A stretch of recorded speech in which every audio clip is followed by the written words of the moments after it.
이거는 좀 심플한 주제일 수도 있을 것 같은데. 네.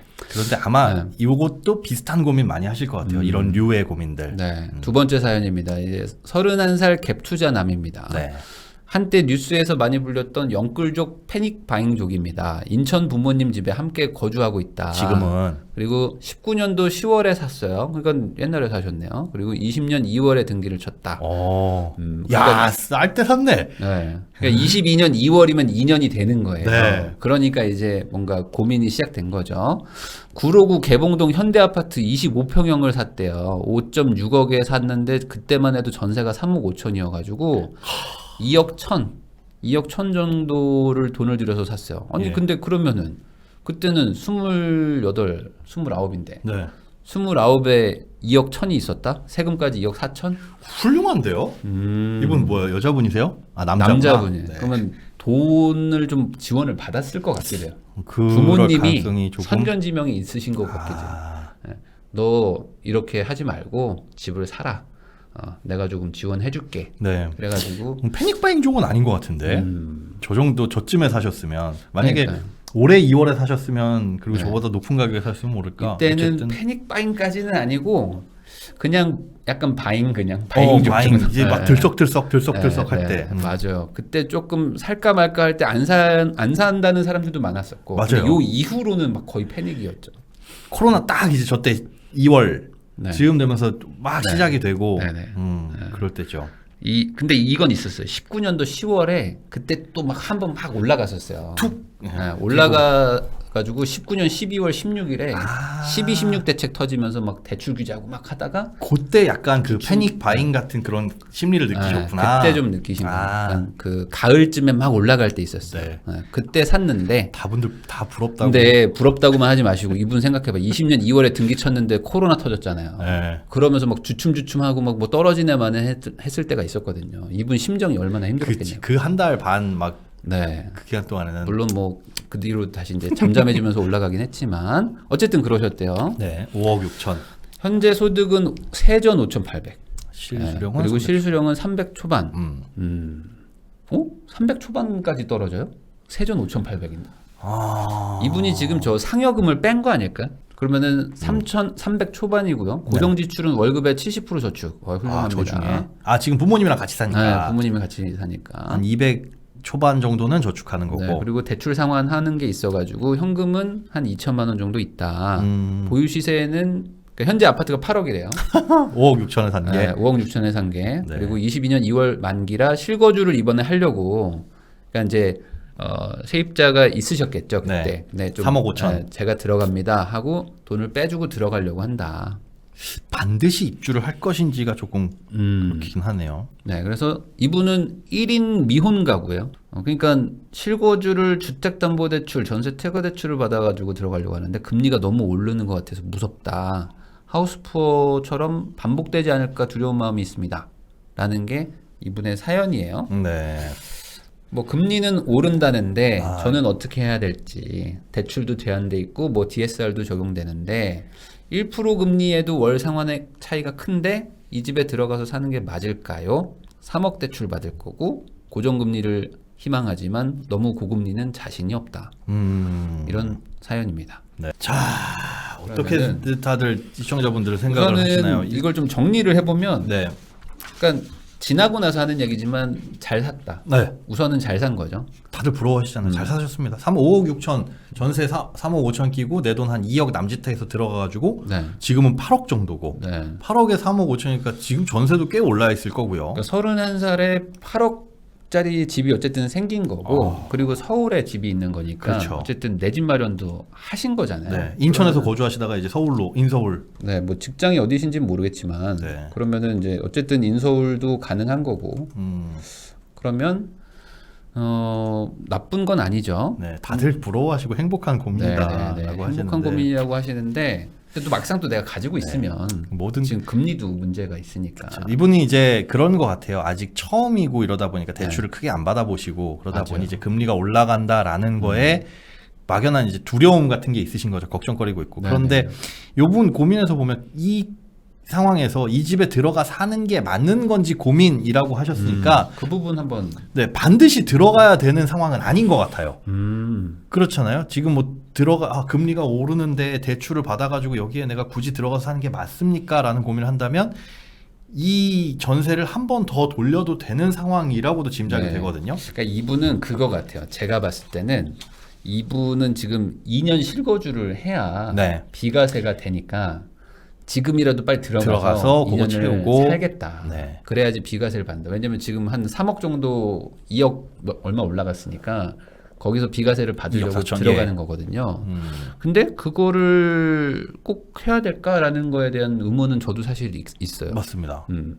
그러니까 하나의 걱정은 만약에 지금 세입자가 나가신다라고 해가지고 새로운 세입자를 받게 됐을 때 더 네. 높은 금액으로 전세금을 올려받을 수 있을 가능성이 높겠죠. 높겠죠. 그럼 한 1억 정도 이상은 더 받을 수 있을 것 같기는 한데 지금 네. 전세 얼마죠? 지금 요 화면 한 번만 보여주실래요? 20년도에 3억 정도였는데 3억 지금 5천. 5억. 야, 그러면 한 1억 5천 정도가 추가적으로 더 들어갈 수도 있는 1억에서 3억 5천에서 지금 5억이니까 한 1억 5천 정도 전세가 올랐거든요. 네. 그러니까 지금 실거주를 하는 이유는 1인 미혼 가구에 31살인데 들어갈 이유는 없잖아요. 저도요. 굳이 뭐 20평대 부모님 집에 잘 살고 있는데. 딱 부익남님 말씀하신 거 이거 2년 실거주하고 양도세 비과세라고 생각해서 들어가는 네. 거면은 그런 전략이 있으면 뭐 그래 한번 짜보자. 그래서 계산을 해보겠죠. 네. 들어가가지고 대출 이자를 그동안 내야 되는 비용과 2년 후에 얘를 처분을 했을 때 뭐가 더 플러스 마이너스인지 그걸 계산을 해볼 텐데 만약에 들어갈 이유가 없다면 한 번 더 돌리는 건 어떨까라는 생각도 들어요. 그런데 다만 그렇게 했을 때 단점은 지금 임대차 3법이 있기 때문에 네. 2년 딱 들어오신 이분이 딱 2년 후에 나가시리란 보장은 없단 말이죠. 그때 이제 실거주 한다고 했고. 그렇죠. 해야 되겠죠. 실거주한다고 한다는 거밖에는 없는데 그 리스크 그 변수 말고는 네. 2년 더 돌렸을 때 나쁘진 않은 것 같아요. 뭐 부모님이 나가라고 하시는 상황인가? 네. 제가 봤을 때는 네. 그거 같아요. 그러니까 이분이 돈 맛을 봤어. 아 이거 한번 했더니 야 2억 올라간다. 아니 근데 연봉이 5천인 분이 그렇죠. 지금 실수령 3,600인데 실수령 3,600인데 2년 만에 지금 뭐 2억을 번 거잖아요. 그렇죠. 그러면 야 거의 이거는 10년치를. 이게 돈이 되는구나. 그러니까 어떻게 되냐면 제가 이 마음을 압니다. 뭐냐면 실거주를 해서 네. 비과세를 받은 다음에 그걸 팔아가지고 차액으로 하나 더 큰 거 가려고. 아. 더 큰 데를 가보려고 하는 생각이 있을 수가 있어요. 지금 시청하고 계신가요? 네. 시청하고 계시다면 그러실 것 같아요. 그래서 33쯤에는 실거주 채운 다음에 그때 가서 한 9억 막 이렇게 올라가 있을 거기 때문에 네. 지금의 양도 차익으로 생각할 수는 없단 말이죠. 음. 9억, 10억이 돼 있어 만약에. 그럼 그때 가면 비과세를 못 받으면 세금이 크니까. 근데 그렇게 전략적으로 생각하셨을까? 그걸 것 같아요. 안 그러고선 1인 미혼 가구가 일부러 대출까지 받아가면서 나가는 거 그럴 수도 있죠. 네. 독립하고 싶은 마음 단순하게. 독립은 원룸에서 해도 되는데 그러게. 이분은 지금 3억 5천 대출 받는 거잖아요. 네. 그러니까 지금 5,800 연봉에 3억 5천 대출 받는 거면 좀 부담스러운데 그래서 그런 상황이어서 내가 들어가는 거라면 네. 고민은 좀 해봐야 되는데 저는 개인적으로는 안 들어가도 되지 않을까 저도요. 생각이에요. 네. 네. 굳이 꼭 들어가야 된다라는 이유가 있다면 그래서 들어간다는 걸 가정하고 한번 현금으로 그려보기는 했어요. 네. 그래 봤는데 지금 이제 막연하게 그것 때문에 대출 고민하시는 분들 계실 거예요. 뭐 금리 올라가고 뭐 하고 이런 것 때문에 걱정이라는 분들 네. 전 화면 네. 지금 이분 같은 경우는 뭐 DSR 적용한다고 해도 대출 가능 규모 연소득 5,800이라고 하셨으니까 2,300만 원까지 가능합니다. 대충 보면 월 원리금 상환액이 한 193만 원 정도까지 가능해요. 근데 3억 원을 지금 적격 대출 금리가 3.4% 나오거든요. 네네. 저거 30년 동안 고정이에요. 그러면 한 달에 상환액이 133만 원인데 60만 원 여유 있죠. 네. 이 말인즉슨 뭐 제네시스를 할부로 사도 문제가 없다. 안 돼. 사라는 거 아니에요. 절대 아니에요. 저 그거 긁고 만드는데 DSR로 따져봤을 때 아직 여유가 그만큼이나 있다. 월 상환액이. 여유가 있다. 그렇죠. 상환액을 만약에 금리가 올라가서 적격 네. 대출을 못 받고 변동금리 대출을 받았는데 재수없게 금리가 막 올라가지고 연 5% 치솟았다. 그렇게 해서 30년 상환을 한다고 하더라도 이자 부담이 늘기는 하지만 월 상환액은 규제에 걸리진 않습니다. 네. 그러니까 막연하게 그렇게 걱정하실 필요 전혀 없고 따져보자면 저 193만 원이라는 선을 가득 채우려면 연이율이 6.7%까지는 올라가야 돼요. 네. 변동금리 대출이. 네. 근데 연이율 6.7%가 아마 이 시청하시는 분들 생각해 보시면 얼마나 옛날 얘기였는지 안 돌아와요. 저 이거 이거- 2010년도 얘기입니다. 2010년. 그래서 저도 찾아봤어요. 이런 과거가 있었어요. 있기는 있었어요. 자, 한 2008년 즈음 해가지고 빨간색 점선 네네. 그려놓은 거 보이시죠? 네. 저거 맞닿아 있는 저 시점이 대출금리 6.7% 그랬던 시기예요. 네네네. 맞아. 글로벌 금융위기 왔을 때, 리먼 브러더스 때, 네. 리먼 브러더스 막 파산하니 어쩌니 막 그럴 때 얘기지 걱정 마세요. 그 정도까지 갈 일은 사실 없다. 네, 그리고 간다고 하더라도 그게 지금 금리가 저렇게 수직으로 치솟을 것도 아니고 점진적으로 올라가기 때문에 대응할 수 있는 시간적 여유는 충분히 있습니다. 그러니까 맞아요. 금리가 앞으로 올라가는데 이런 것 때문에 대출을 받을까 말까요는 고민해서 배제를 하세요. 그거는 고민의 이유가 될 것 같지는 않고 네. 처음에 아예 말씀드린 대로 여기에 지금 들어가는 이유가 무엇이냐. 내가 2년 실거주 요건을 충족해서 양도세 비과세 요건 받아가지고 그걸로 목돈을 챙기고자 함이냐 아니면 뭐 독립을 위한 것이냐 어떤 이유인지는 모르겠는데 그거부터 다시 검토를 하시는 게 훨씬 낫지 않을까. 근데 이런 것도 있을 것 같아요. 뭐냐면은 요즘 이제 제가 이분의 빙의가 돼 보는 거예요. 네. 제가 그럼 31살에 이제 돈 맛을 봤어요. 좋다. 야, 이제 31살에 돈 2억 벌어 2억 남자. 번 거예요. 네. 그리고 내가 안 들어가면 전세금이 거의 1억 5천이 들어와요. 그렇죠. 근데 그냥 모든 건 다 제 뇌피셜입니다. 네. 그때 아마 부모님이 어느 정도 지원을 해주셨을 것 같아요. 당시에. 그러니까 그걸 신용대출까지 받아서 하지는 않으시지 아 않았을까 근데 대출도 싶기도 하고. 받았던 것 같아요. 왜냐하면 받았대요? 예, 모아놓은 거 지금 갚아가지고 지금 돈이 얼마 없다고 하셨거든요.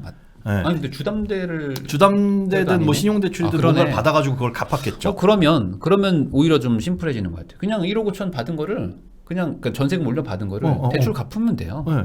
대출이 갚으면- 있다면 갚으면 되고 대출은 지금은 없는 것 같아요. 없어요. 자산 상태에서 음. 대출 없고 기존에 있던 대출이 그나마 모은 돈을 대출을 갚아서 갚아서. 네, 모은 돈이 별로 없다라고 말씀하셨거든요. 그러면 제가 다시 빙의해 보겠습니다. 네. 그러면 그걸 거예요. 뭐냐? 저도 이걸 해봐서 아는데 하드코어 빙의. 돈 맛을 딱 보잖아요. 그러면은 통장으로 돈이 들어오는 거를 네. 이게 어떻게 해야 될지 모르겠는 거예요. 아. 너무 아까운 거예요. 얘가 그냥 통장에 1억 5천이 놀고 있는 거 남아있다는 자체가. 게. 왜냐면 이걸 지금 어디 또 사서 그렇죠. 2주택을 하고 막 해야 되는데 뭔가 굴려야죠 이걸. 그러기에는 지금 규제가 너무 많은 거예요. 그리고 양도세 비과세도 받고 막 이런 걸 해야 되는데. 그렇죠. 그러니까 야 이거를 돈을 받아가지고 뭐 주식 비트코인 갈라니까 난 부동산인데 난 이미 난 이미 부동산인이에요 이미. 그러니까 딴 데는 못 가. 네. 근데 이걸로 또 2개는 못 사겠어. 네. 그러니까 괜히 이거 받아봐야 의미 없다. 확실하게 실거주 들어가서 비과세로 간다. 아 안전 마진을 먹자라는 거구나. 확실하게 먹고 그 다음에 2년 뒤에 확실하게 뭐 그때 가서 팔아서 또 한탕 더 한다. 빙의를 해보니 그 심정이다. 네, 그거이지 않을까. 그러면 그렇게 빙의를 했을 때 그거라고 한다면 부익남님이라면 어떤 선택을 하시겠어요? 그 마음이시라면은 네. 그 마음이시고 실제로 이걸 어디다 굴릴 방법이 없다라면은 저는 실거주합니다. 저라면 실거주할 것 같긴 해요. 그러면 왜냐면 저축을 해봐야 지금 의미가 없는 상황일 수 있거든요. 네네. 그래서 확실하게 비과세 만들어 놓고 그리고 나서 저는 빨리 여자친구를 만날 것 같아요. 빨리 결혼할 사람을 거기서 빨리 갑자기? 빨리 거기서 만난다. 아 거기서 네. 서울 들어가서 네. 지금 결혼할 여자를 만나야 돼요. 지금 31살이기 때문에 있을 수도 있지 않나요? 아 미혼이긴 한데 없을 것 같아요. 솔로라고 하지는 않으셨어요. 왜냐면은 그 집도 있고 여자친구도 있으면은 결혼 고민입니다라고 썼을 거야. 그러게. 그러니까 결혼 고민이라고 안 썼기 때문에 이분은 이분은 미혼이라고 딱 적어놓은 거 보면은 금리가 고민이라고 했으니까. 금리가 고민이지 지금 여자친구 고민은 전혀 없거든요. 맞아 다음 주가 크리스마스인데. 그렇죠. 지금 크리스마스 고민도 없어. 그걸 봤을 때는 이분은 부모님과 살면서 그냥 열심히 돈 모으는 거야. 명탐정 코난이래요. 그래서 이번에 개봉동 가고 네. 가서 이제 나도 집 있으니까 이제 집 있는 남자 아니니까 그쵸. 집 있는 서울 남만 아닙니까? 8억대 정도의 자산가니까 아름답다. 그걸로 빨리 어떻게 좀 결혼할 남자를 남자래 결혼할 여자를 만나가지고 빨리 결혼 준비를 하자. 그러면은 저분 밀어볼림 결혼하지 말라는데. 결혼하지 마. 그거는 나중에 얘기합시다.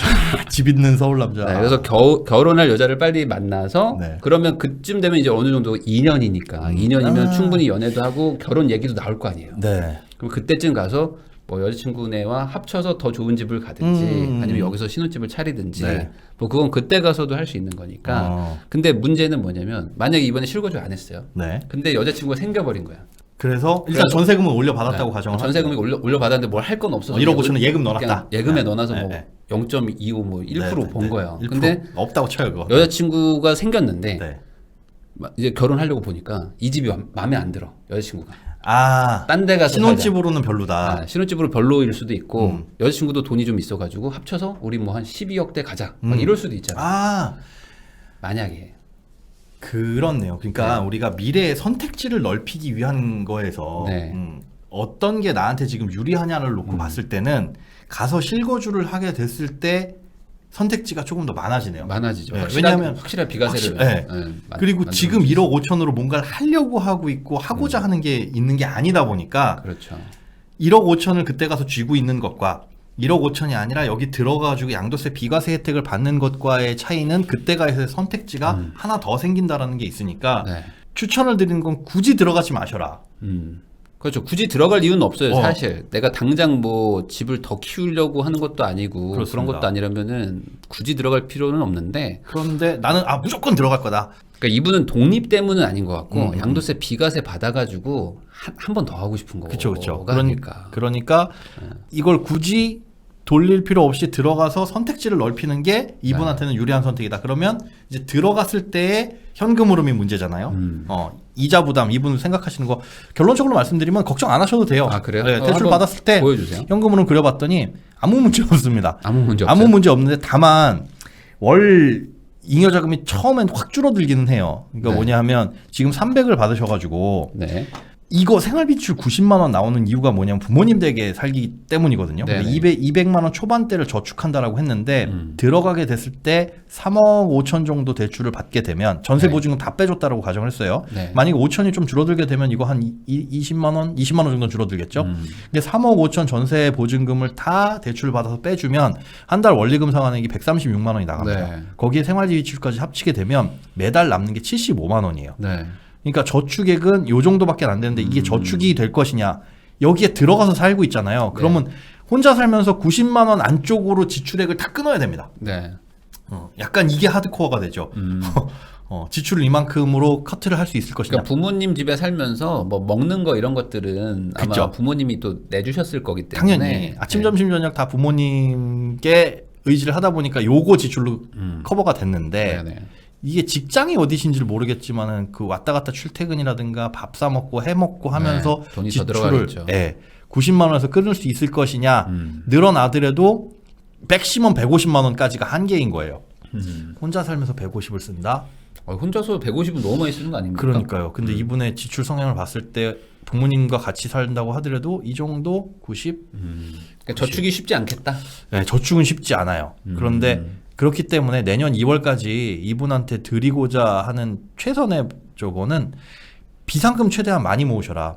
뭐 빚 갚는 거 빚을 대출이자가 높아가지고 저는 대출 많이 안 받고 싶어요도 중요한 거긴 하지만 환경이 바뀌잖아요. 네. 얼마나 돈을 쓰게 될지는 사실 모르는 거거든요. 네, 그래서 네. 당장에는 비상금 정도 최대한 2년 후까지 아직 0.2년 후 네. 내년 2월 얼마 안 남았죠. 이제 3개월밖에 안 남았네요. 3개월 채 안 남았는데 그때까지는 비상금 바짝 모으시고 대출은 받을 수 있는 만큼 받아가지고 넣으셔도 문제는 없다. 여기서 3억 5천이든 뭐 3억 6천이든 크게 차이는 안 나니까요.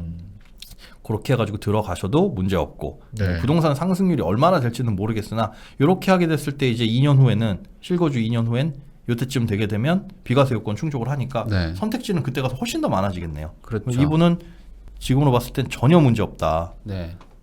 그래프도 아주 평탄합니다. 아주 평탄해요. 그렇죠. 인생 굴곡이 없네. 사실 좀 약오른데. 네, 집이 해결이 됐기 때문에 네. 그 대출을 받았을 때 현금 흐름이 자산을 봐도 뭐 전혀 문제가 없어요. 그러니까 사실 집이 해결됐는데 31살에 집이 해결됐는데 뭐가 문제입니까? 그렇습니다. 네, 그러니까 이거는 전혀 걱정 안 하셔도 될 것 같고요. 전혀 없어. 그리고 굳이 뭐 얘기 안 해도 됩니다. 그냥 화면으로 궁금하잖아요. 봐도 뭘 돼요. 얘기하려고 하셨는지. 아니 뭐 그 아까 그 아파트 나쁘지 않다. 아. 나쁘지 않다라는 걸 보여주고 싶어서. 심지어 나쁘지 않아요?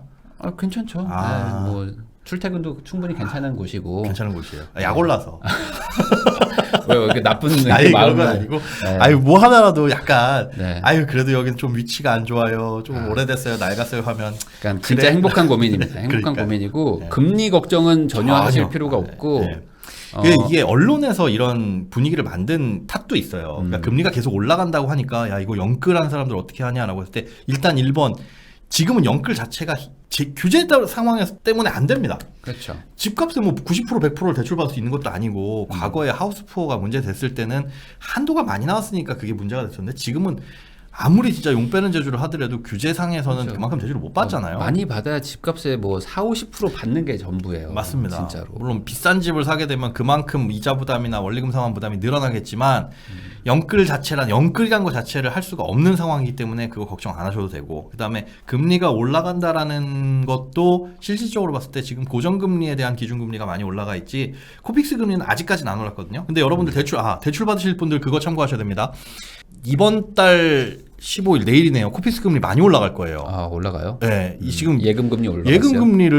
예금금리를 마구 올리다 보니까 분명히 이번 달 코픽스 금리 많이 올라갈 거고 이번에 반영이 안 되더라도 1월 15일 코픽스 금리도 많이 올라갈 겁니다. 그래서 네. 변동금리 대출 계획을 갖고 계신 분들은 차라리 빨리 받으시는 게 나을 수도 있고 변동금리 대출 근데 그러니까 짧게 치고 빠지실 분들 네. 있다면 그래서 그렇게 생각을 해보셔야 되고 그다음에 금리도 아무리 많이 올라간다라고 하더라도 제한적인 게 있으니까 네. 이분처럼 그렇게 큰 걱정 안 하셔도 됩니다. 여자친구 만들 걱정하세요. 네, 제가 봐도 그러니까 그런 마음, 아까 제가 말한 대로 이거 비과세 받아서 또 옮길 목적이다 이런 식으로 내가 당장 투자할 데가 없으니까 그런 식으로 생각하신 거면은 이사 가는 거는 좋은데 문제는 그거 같아요. 가서 이제 혼자 산다고 가구 막 사기 시작하거든요. 이제 이케아 간다. 이제. 이케아 가가지고 아무리 싼 가구라도 네. 야. 이케아도 안 쌉니다. 네. 그래서 가서 이제 사기 시작하는데 이제 어느 순간 이제 그 막 게임기 사고 TV 사고 막 그런 거 할 것 같아요. 또 인테리어 하고 이케아 가기 시작합니다. 그러니까 그런 거 하지 않을 각오로 네. 그냥 딱 가서 침대 하나 딱 사고 싱글로 하나 사고 노트북 하나 네. 그리고 이제 책상 하나 조그만 거 그냥 커튼 말고 그 요즘에 마트 가면 뽁뽁이 있죠? 그거 주세요. 커튼도 필요 없어. 어차피 낮에 집에 없을 거야. 맞아요. 네. 커튼 무슨 소용이야? 뭐 어차피 밤에 뭐 깜깜하니까 네. 그렇게 아예 집에다가 300만 원 이하로 쓴다. 네. 잠깐 밀어볼림. 오늘의 집 금지. 그냥 딱 그냥 실거주해서 비과세 받을 목적만 채워야지. 네. 여기서 이제 사연자분이 누구세요? 사연자가 등장했어요. 감사합니다라는 아이디 분입니다. 감사합니다라는 아이디고. 아, 그래요? 말씀해주신 실거주 말씀해주신 요건도 실거주 있어서. 요건 때문에. 그러면 이케아 금지. 이케아 금지. 이건 약속해야 돼요. 이케아 가면 안 돼. 어. 그리고 TV 사기 금지. 그리고 오늘의 집 이런 거 어플 다 지워요. 네. 거기 찾아다니고. 그 넷플릭스 하나만 딱 그냥 구독해서 그냥 네. 집에 가면 넷플릭스만 보는 거예요. 아무것도 하면 안 돼. 요리하지 말고. 요리한다고 또 갑자기 또 냄비 맞아요. 사고 막 요즘에 남자들이 에어프라이어 뭐 갑자기 그런 거 뭐. 사기 시작해요. 그런 거 하면 안 돼. 그냥 책상, 노트북, 침대, 네, 맞아요. 이불 정도. 그 그 정도만 300만 원 안쪽으로 끊자. 그러니까 여기 살면서 좋은 여자 빨리 만나가지고 그 여자 친구가 만약에 생기면 그러면 이제 뭔가 계획이 좀 쓰잖아. 그렇죠. 뭐 여기 살아도 되는 거고. 살아도 되고. 뭐 출퇴근 거리 따져 보셔가지고 뭐 다른 집으로 팔고 이사를 가셔도 되는 거고. 네네네. 이분은 선택지가 굉장히 많은데 거기에서 1번은 여기에 들어가시는 것도 대출상으로는 아무 문제 없다. 네네. 아무 문제 문제 없고. 없다. 그냥 빨리 여자친구 걱정을 해라 지금. 금리 걱정이 네, 아니라. 크리스마스에 금리 걱정 웬 말이냐. 와이야 있니? 네, 그래서 빨리 그 부모님한테 빨리 그 상견례 빨리 집도 그 집도 있으니까. 네. 그것만 주의하시면 될 것 같아요. 지금 말씀하신 것처럼 이제 네. 독립하다 보니까 생활비 지출이 늘어나게 될 텐데 그거 주의하셔야 되고. 요즘에 그 이제 특히 젊은 분들이 또 나 혼자 산다 이게 좀 커져서 가지고 집에서 이제 막 여러 가지를 막 하세요. 네. 근데 그런 거 하지 않는 게. 여러분 그분들은 연예인입니다. 네. 나온산에 나오는 분들은. 그 우리 부모님 집에 있는 그 가구 있잖아요. 그냥 그거 그대로 그냥 용달에 실어가지고 20평대 여기다 그냥 갖다 놓고 쇼파도 사지 마. 그냥 내 방에 있는 거 그대로 그냥 방 하나에 나 놓고. 지금 왜 빵 터졌냐면 용달이라는 표현이 저도 사무실 이전할 때 용달 불렀거든요. 그래요? 8만 원이면 돼요. 괜히 아이, 포장이사 불러가지고 몇십만 원 쓰지 말고 포장할 게 없어. 포장할 거 없어요. 내가 박스 우체국에서 1,800원 박스 사다가 그거 집어넣고 마트 한 번 가요. 빈 박스 많아요. 긁혀도 돼요. 네. 긁혀도 되니까. 나중에 이쁜 집으로 이사 갈 때 그렇죠. 신혼집을 할 때 제대로 사자. 그렇게 얘기를 하면 될 것 같습니다. 용달 뭐선 일이고. 좋아요. 오늘도 이렇게 한 2개 정도의 주제를 가지고 한번 얘기를 해봤고요. 요 영상 하단에 또 이렇게 댓글로 사연 어떻게 신청할 수 있는지 제가 달아놓을 테니까 사연이 있으신 분들은 꼭 거기다 적어주시면은 네. 또 한번 이렇게 선정을 해서 다뤄드리도록 하겠습니다. 이렇게 상담하는 거 괜찮은 것 같은데. 네. 뭐 또 궁금하신 거 있으신가요? 그러면 네. 뭐 사실은 고민거리가 거의 비슷비슷하거든요. 근데 네네. 뭐 저렇게 집이 있어야지 내가 상담 받을 수 있나가 아니라 나 정말 최악의 상황이다라고 하는 것도 괜찮습니다. 네. 괜찮아요. 맞아요. 저희가 그러니까 뭐 상담 상관없으니까 주제는 다음 주에 또 뵙는 걸로 하고요. 오늘 이렇게 마무리하겠습니다. 네, 오늘 다시 한번 나와주신 김현우 선생님 감사합니다. 네, 고생 많으셨습니다. 고맙습니다. 감사합니다.